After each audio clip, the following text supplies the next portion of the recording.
is a planet ruled by a being of utter evil.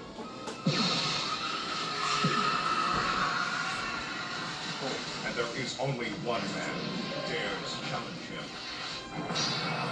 They are locked in a battle to the death. A battle that will take them across the heavens. A battle that will finally be fought. I want the underdog brought to me. Across the face. Police! Nobody move! Of Earth.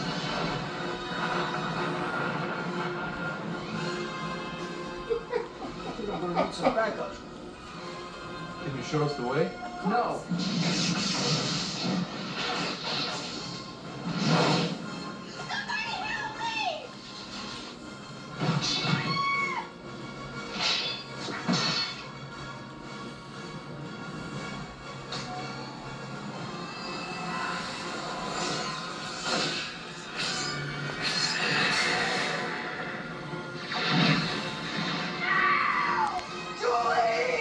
From a distant galaxy, they have come to Earth.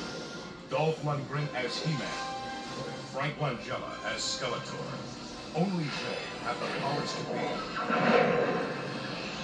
masters of the universe.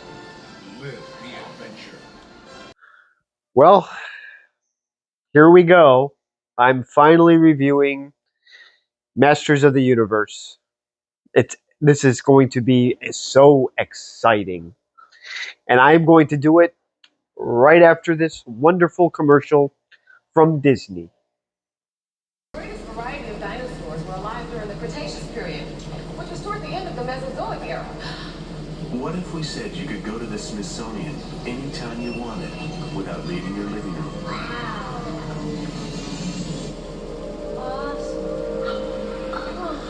And what if we told you could hold an entire pinball arcade in the palm of your hand?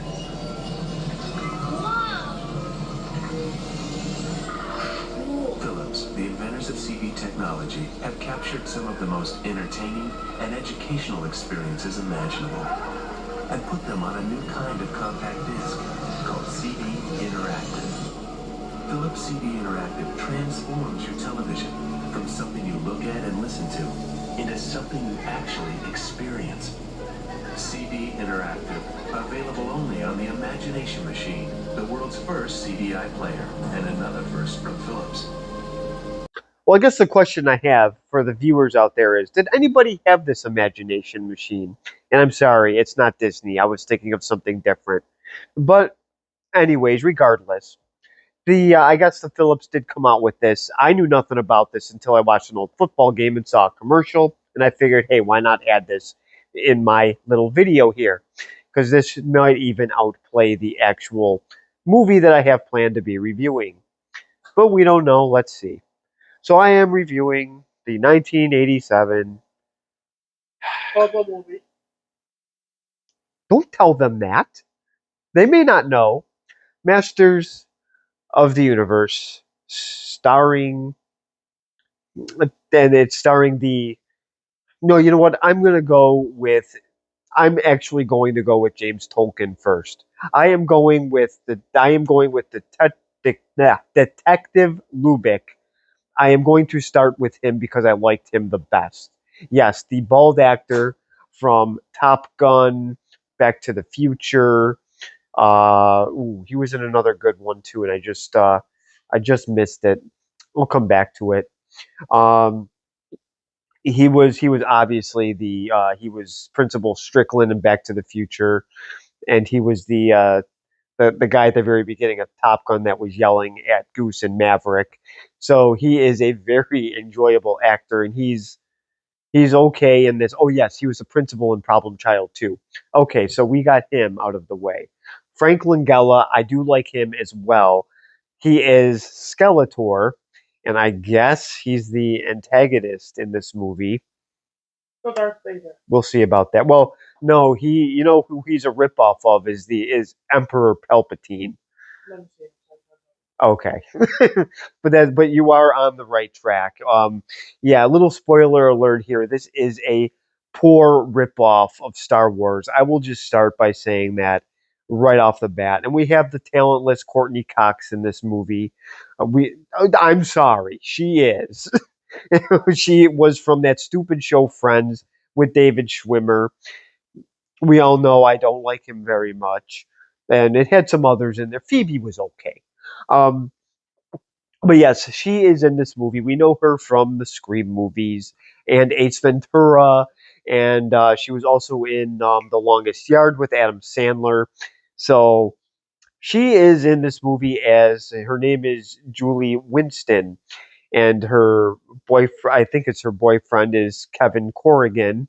And let me think who else is in this movie. Oh, yes, the great Dolph Lundgren is in this. The Russian um, boxer who they got from Rocky Four. They decided to throw him in a superhero role as He-Man in Masters of the Universe. So while he was silent in that movie, he really doesn't say much in this either. I just thought of that now. But obviously, he does have the muscular physique from hard work of lifting weights and also probably steroids. So him and Arnold Schwarzenegger probably worked out together. So yes, good old Dolph is the hero in this movie instead of the cheating Russian boxer in Rocky Four. Let me think if there's anybody else notable. Oh yes, little Billy Barty is Gildor. He is the guy that has the cosmic key to the universe. Honestly, I forgot. That is probably my favorite character in this movie. And Billy Barty, we know he was in Willow, and he was also in the movie Foul Play with Chevy Chase. And we know how tall Chevy Chase is and how little this guy is. It wouldn't surprise me if Chevy Chase got mad at him, picked him up, and punted him like a football. So, so, so Billy Barty got a Chevy Chase experience, and then he got thrown into this movie. This was directed by Gary Goddard. If you've never heard of him, that's fine. I guess he did some movie called Captain Power. I'll leave it at that because that's the only thing that really stood out, and I don't even know what it is. So if you have anything on Gary Goddard, if you have anything on He-Man, please comment because, in my opinion, it is the one of the worst superheroes that they've ever made. Rascal agrees. That's why he's licking the couch. He's saying, "I watched." This is yes, and now Rascal's coming near me. He's saying, "How dare you make me watch clips of this? We watched it once today, and that was enough." Okay, so Did he actually watch it or do it? he was with me for part of it because I had my peppermint cups. So and if I am talking too loud, please comment. I'm just getting used to a new device here that I am using. So anyway, so Masters of the Universe. So apparently Skeletor is looking to, I guess, um, attack something here. I tried to figure it out the best I could, and all I got was lasers and more lasers. And then, oh yes, I know what it is. He's after a cosmic key that, sorry if I'm talking loud again, that Gildor has, and he wants to kill Gildor so he can't make another one. So he wants this key to the universe. So okay, I figured out part of it. I just couldn't get past the terrible imitation of copying Star Wars in a horrible way. So there is also a evil Lynn character, and then there's a sorceress that has to get rescued or something. So obviously, when He-Man goes after these bounty hunters that look like little Darth Vaders or little you can comment on this. Who was the villain in that Force Awakens? Because I don't know the guy's name. I know the actor's name is Adam Driver, but I don't know the actual villain's name. So that's who they look like, are little ones of those. And He-Man, of course, picks up his sword and kills them all. Yada yada yada. So he ends up rescuing Gildor, who they end up netting, which made me laugh. I know Generation Boring is going to have a problem with that. So, and then he tells everybody about the cosmic key. So they see this thing, and that's when he says that Skeletor is trying to kill him because he doesn't want him to make another one. He invented it kind of by accident. So they end up going to planet Earth, and that's when they run into Courtney Cox. and Skeletor rides on his ship, and then he pretty much invades planet Earth, going down this neighborhood, this suburban neighborhood. It just looks weird. And then Detective Lubick is in this, and he's trying to figure this all out. And I tried watching this, and I honestly could not really. I really had a hard time getting through it. But I decided to review it anyways because, like, I'm trying out a new device. I really could care less about this movie, and I'm going to say that just right off the bat because everybody probably figured it out by now. So I will actually show the first clip of Skeletor, and I'll show you what I mean by the Star Wars ripoff. And we are closing in on the Valorian as we speak. Yes, yes, He-Man. He continues to lead the resistance. I want healing at my feet. After all this time, Grayskull is power.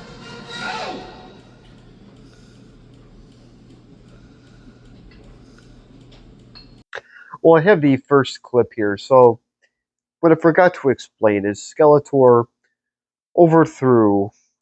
Let's see. So he's obviously he won his little battle at the planet, yeah, Eternia, and he overthrew the sorceress, who is played by Christina Pickles.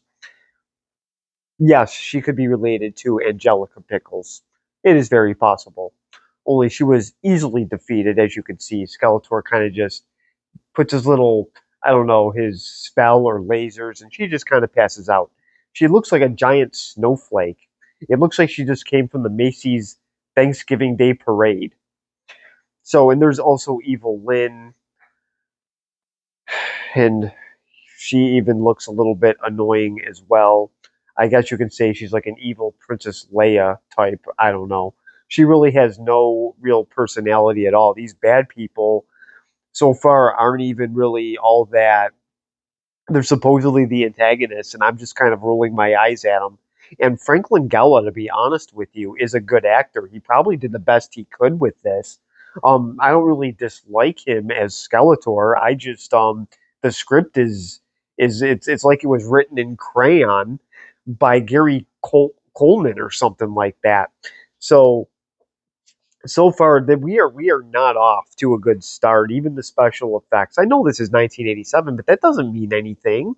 There was good special effects in the 80s, so I don't want to hear this. It was the 1987 excuse. So really, the storyline here is that after this, they end up they capture Gwildor, who is the locksmith, and yes, they do defeat He-Man's army. So I will show that clip. We finally get to meet the steroid using He-Man, everybody's hero, who is pretty much taking a needle and pumping up. So I will show the clip of the wonderful He-Man in just a second, and Skip is just dying to see what He-Man looks like. He cannot wait. But I will show you that in just a second, Skip. You got to be patient. Oh, he's still reckless.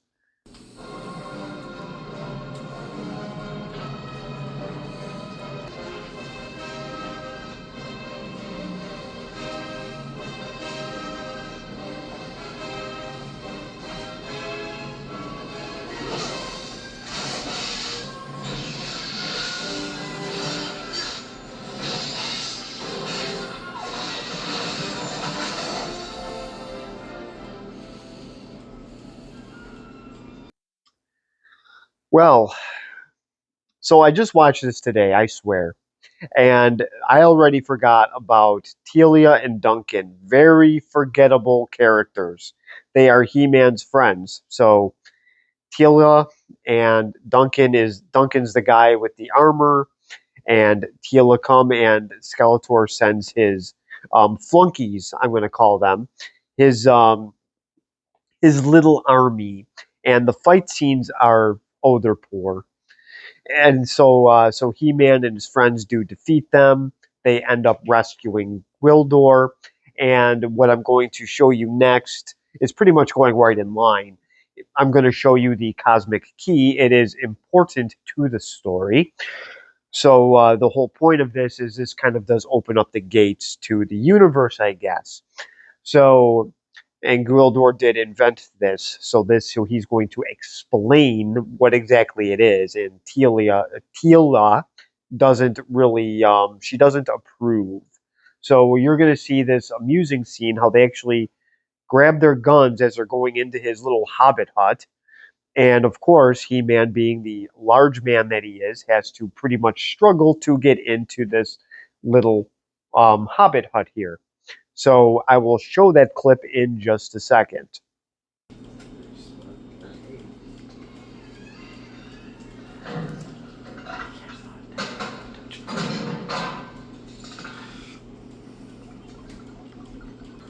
Because of my invention. Because of this. Now I wish I hadn't created it. Skeletor wants me killed, so I can't make another one. The cosmic key.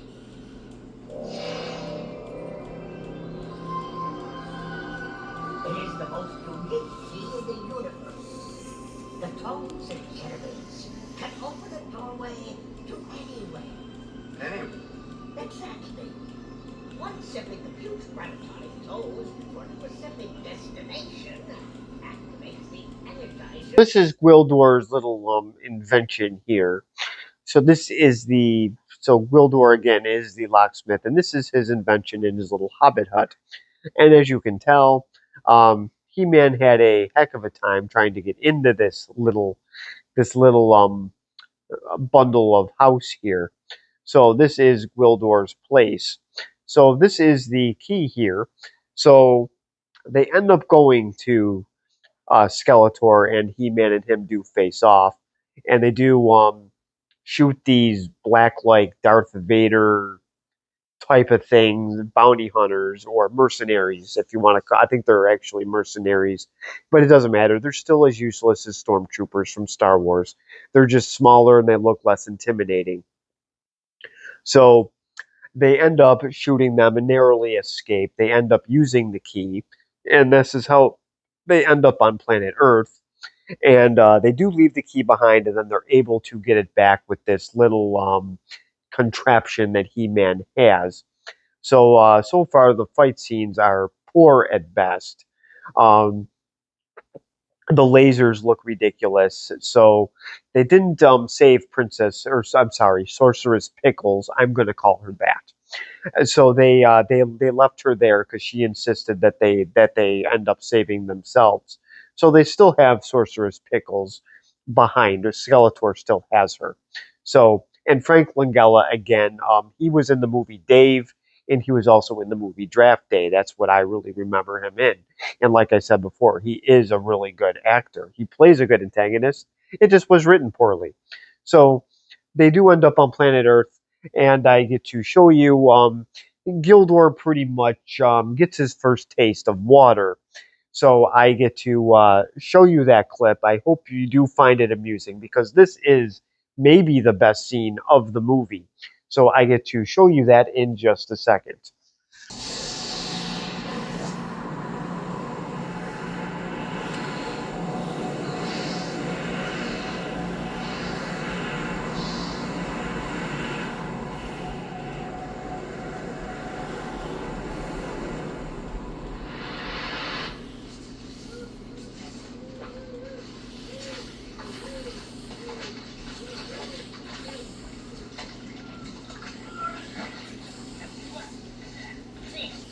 Narrated by the Star Place to Land. Oh, thank you. I couldn't suffocate in that old Stop complaining. It's only mud. That's easy to say when you don't have plum guilt, friend.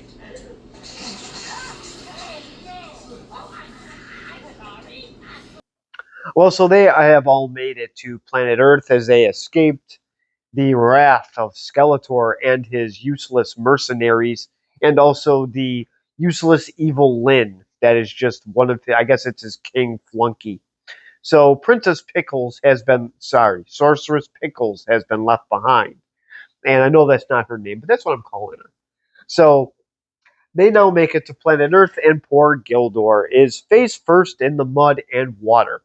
So he does give himself a nice little shakeout and squeezes out his gills. So I did find this part pretty amusing, but now they are on planet Earth. So this movie's going to pick up, right? Well, let's find out because now we meet Julie Winston and her boyfriend. I believe his name is Kevin. I believe it's Kevin Corrigan. But I will get the characters straightened out eventually. So I will show you the clip now where she is grieving the loss of her parents because they did die in a plane crash. So they pretty much pulled a John Denver and left her behind. So I will show you that clip of her grieving in just a second.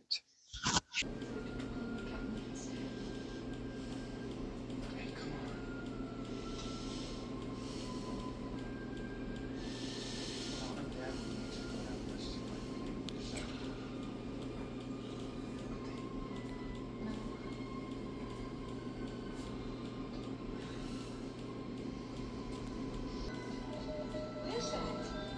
Wow. Julie, be careful. Look at this thing. Whoa, that's incredible. What is it?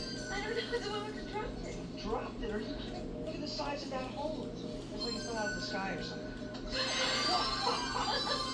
No, this is one of those new Japanese synthesizers. So this is Julie Winston, and this is her boyfriend. I was right on the character name. It's Kevin Corrigan. So they are obviously, like I said, she is grieving her parents' death, and they find the key. So Dumb and Dumber think that it is some type of musical device. Her stupid boyfriend thinks it is he tries to be Yanni, and he thinks it's a synthesizer. Yes, I know, I had trouble saying that. So, What? a synthesizer. You'll have to, it's a musical instrument. Yanni is an expert on it. Who the heck is that? He's a talentless music artist, I call him. He's not an artist. He just plays with these synthesizers. Somehow he's popular. I don't know. So, anyways, so they find this and they think it's a musical instrument. It does not look like one at all. Yes, it does have some type of musical tune. The problem is when you use that, Skeletor is going to know about it, but they're not going to be dumb enough to play with this any other time. I don't think. At least a good movie writer wouldn't make these characters that stupid. But let's find out what happens. Let's find out what happens with the next clip. I'm sure it's exciting. So fasten your seatbelts.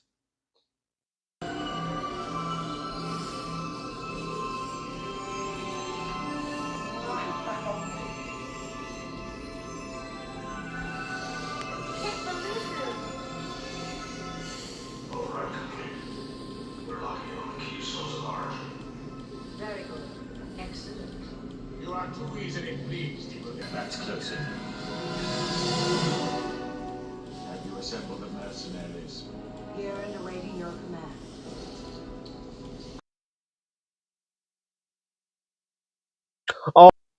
Oh yes, I guess it's my turn to talk. I'm sorry, I took a little nap. Well, that's what happens when her boyfriend talks. I fall asleep. So yes, they end up playing that key.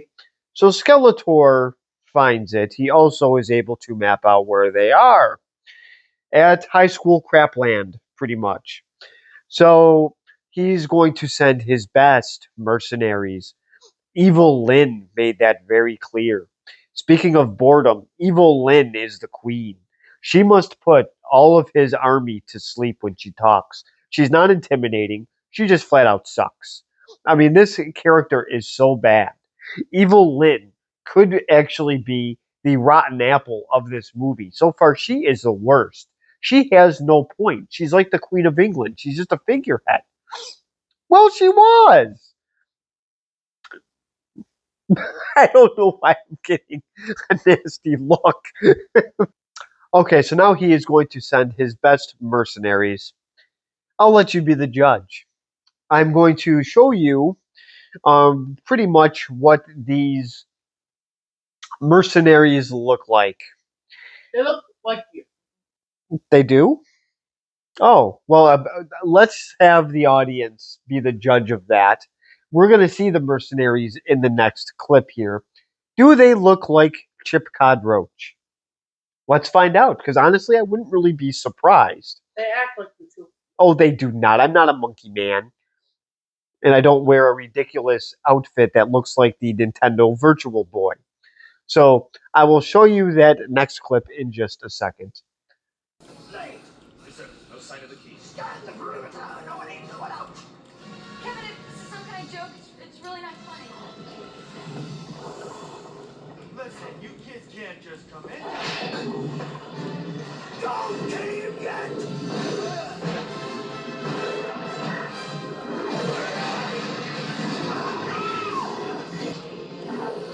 Well, these are these great mercenaries. So we got the one bald guy that looks like he's got a Nintendo, that he's fighting with a Nintendo Virtual Boy. We have an ape-looking creature that looks like a really weak Sasquatch. And then we have some annoying guy with some creature with white hair who thinks he's the boss, and he's got a weird looking dress on. And then we have some other robot guy that looks like Mighty Morphin Power Rangers. He probably came out of a hard-covered comic book. So these are the mercenaries that honestly look like crap. So the makeup designers, the costume designers, it looks like you could pick this up at a Kmart or an Odds and Ends, which are stores that are no longer in business.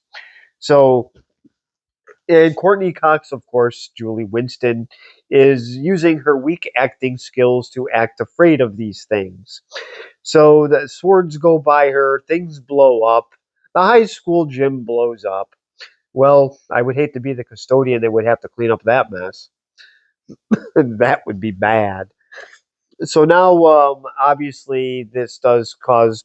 Yes. Oh, right. I might be getting too loud. I might have. Oh, I better not do that because then Skeletor might find my location. Uh-oh. I'll have. I'll have visitors from a weak world come and visit us, and evil Lynn will be with them. Oh, so You would probably like no, I won't. She'll put me to sleep with her boredom.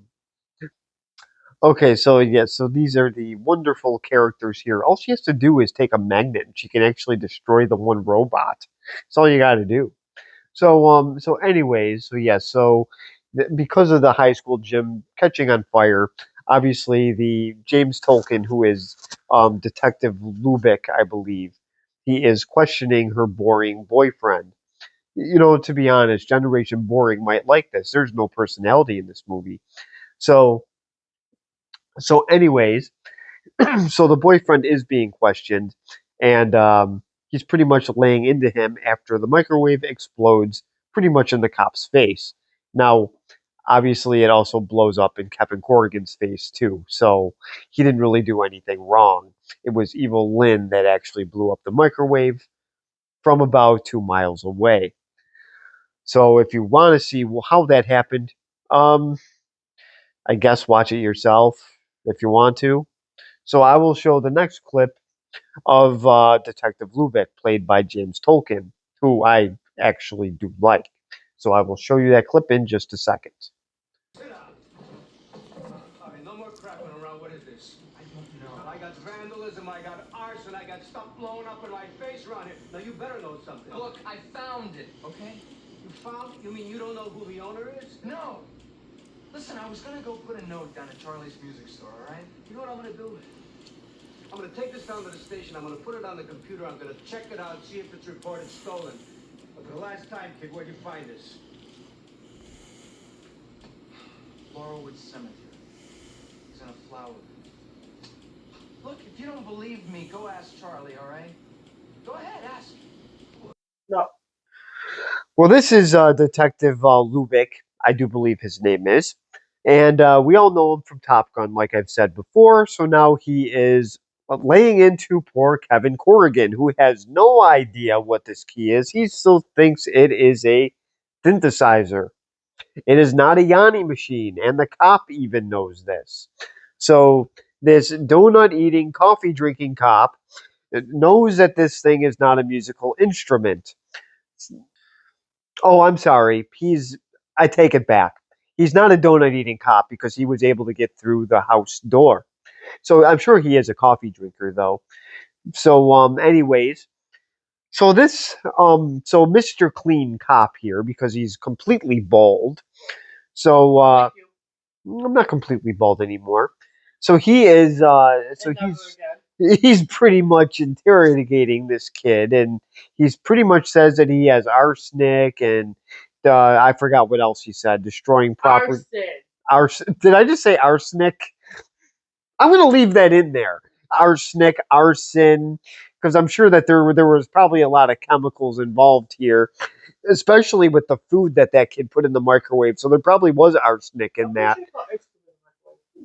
He put ice cream in the. I'm pretty sure that. Well, I'm just going to say the food had arsenic in it, since that is what we like to do. So I'm going to use that. Yes, arsenic, arson. I think I forgot what else. Oh, vandalism. He did say that as well.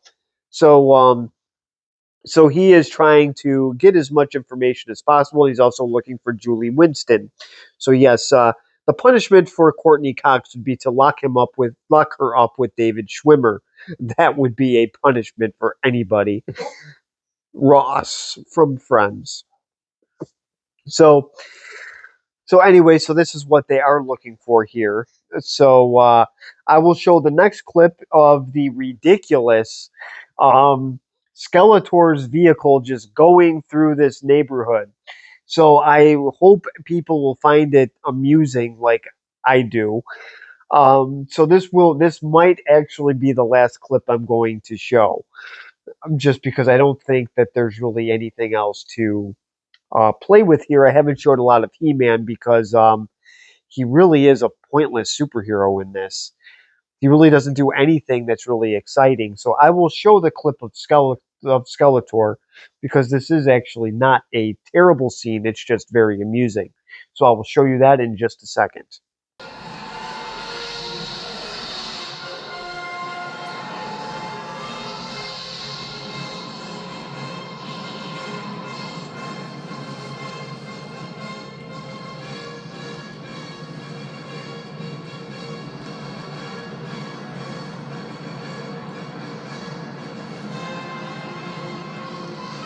It's a new boat that flies.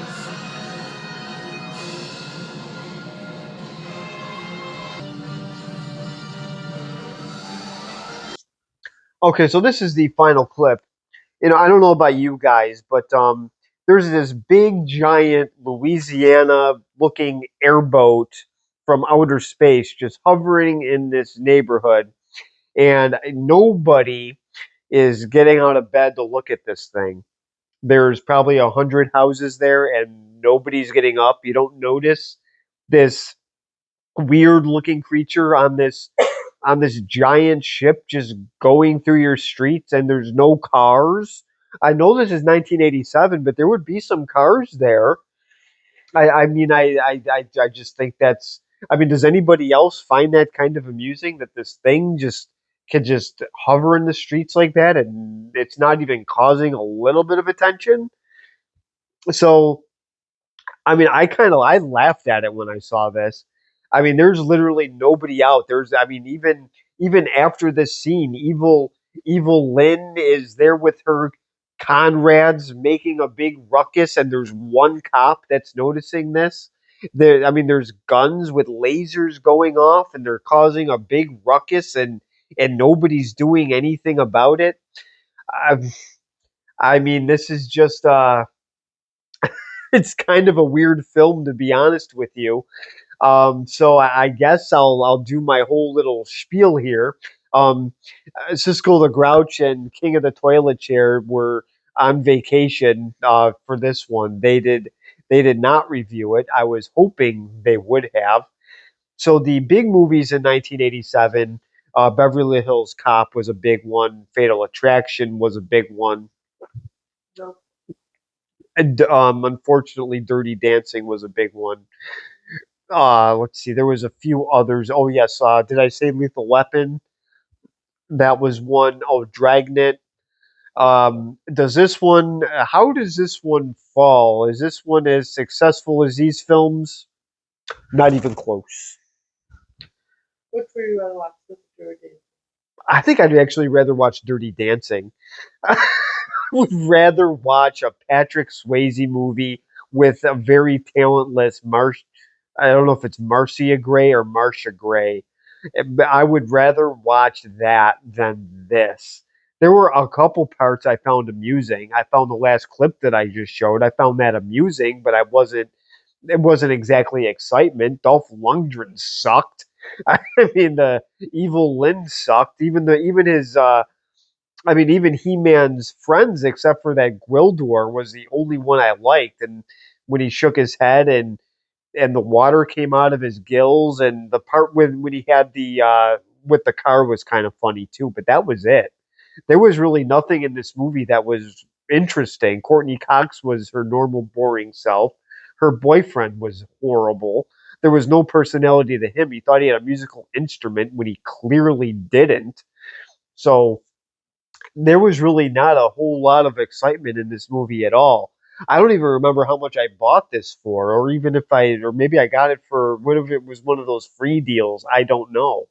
So, anyways, so to grade this, oh boy. Are you? Movie poisoning, absolutely. I'm going to have to call in sick tomorrow because I definitely got the movie poisoning sickness from this movie.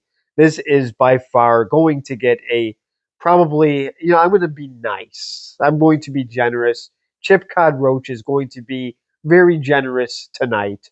I am going to give this movie a golden F plus. I put a plus on the end of the F, and that is a very generous review. I had to sit through this. My dogs are upset with me right now because they watched this with me. The cat isn't even out because the cat just wandered and said, "What is this crap that he's watching?" The cat didn't like it either. And I know my bride to be just saw clips of this. And she said, "Why did you watch this? Why are you putting me through this torture? Why would you do this? Why are you doing this, Chip? Why are you making these clips? Why are you having me watch this?" So, do I recommend it? If you want alcohol and you want to watch a crappy movie, go right ahead. Then I'll recommend it. If for some reason you like He-Man, I'll suggest the very bad cartoon over this. So yeah, so comment below. Disagree with me if you want, or agree with me, or what was I forgot what I was going to say. Yes, I already said subscribe if you want. Comment below, and thank you for watching.